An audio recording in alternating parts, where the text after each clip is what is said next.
And welcome back. We're going to try something a little different. I'm going to show you some weather headlines, and then we're going to show you a map, and then map out really what the weather's going to be over the next few days and see if you can do that. More heat on Monday, so that's one of the things we're watching with the heat index to 100 degrees. Then we have rain arrives late Monday into Tuesday, and then the next thing is after that front comes through, temperatures are going to drop on the backside of that cold front. So here is the map I want to show you, and we'll put it in motion for you. That way it kind of moves and you can see how things are progressing. But there's a low pressure down to our south, bringing in southern moisture, which is going to bring some clouds to us tonight. Now, as you look west, you're going to see this area. It's a warm sector. That's where all the little red arrows are coming up from the south. That means tomorrow is going to be really hot.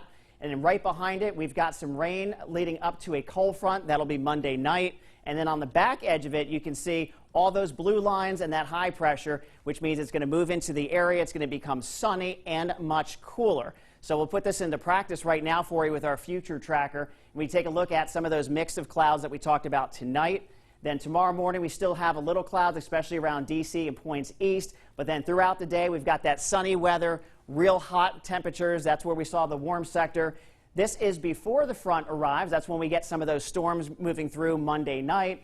And then on Tuesday, here's that cold front right through there, and that's when some of the heavier rain on Tuesday. And then by the afternoon, we can see the back edge of this storm where it starts to clear. And then we'll also have a high pressure move into place, and that's going to give us some gorgeous weather. So if we take a look at the trend over the next 7 days, we can see we spike at 93, drop down to 75, 76 for a couple of days, and then we start moving on up right around mid-80s for the rest of the week. So we're also looking at rain chances. The rain happens when that front comes near us. So we're looking at late on Monday into Tuesday. Then it stays dry all week, and it's not until the end of the week. Most likely on Sunday is where we're going to see our shower activity. It's just a chance of a storm on Saturday.